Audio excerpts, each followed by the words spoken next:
بسم اللہ الرحمن الرحیم۔ السلام علیکم ورحمۃ اللہ وبرکاتہ۔ آج کی ویڈیو آپ صلی اللہ علیہ وسلم کی صفات پر مشتمل ہے۔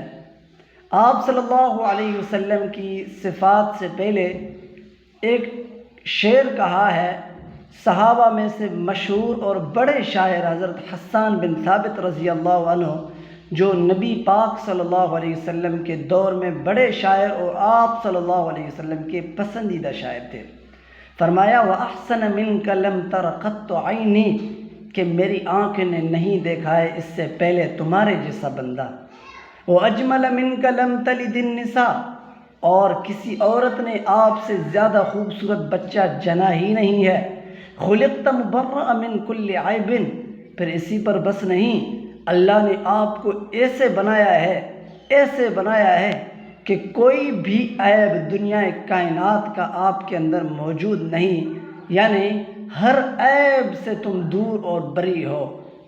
كَأَنَّكَ قَدْ خُلِقْتَ كَمَا تَشَاءُ، کہ تم کو ایسا پیدا کیا گیا ہے کہ جیسا کہ آپ نے چاہا ہے۔ یعنی آپ صلی اللہ علیہ وسلم سے مخاطب ہو کر فرماتے ہیں کہ آپ کو اللہ نے ایسا پیدا کیا، ایسی آپ کی بہترین تخلیق فرمائی کہ جیسے آپ نے اس کو خود کہا ہو کہ میری آنکھیں یوں بنائیں، میرا ناک یوں بنائے، میرا چہرہ یوں بنائے، میرا سر یوں بنائے۔ تو جیسے انسان خود اپنے لیے عظیم خوبصورتی چاہتا ہے، اللہ نے آپ کو بھی ایسی عظیم سے عظیم خوبصورتی کے ساتھ متصف کیا ہے۔ یہ حضرت حسان بن ثابت رضی اللہ عنہ نے محبت کا اظہار کرتے ہوئے آپ صلی اللہ علیہ وسلم کی صفات کے بارے میں یہ شعر پڑھا تھا۔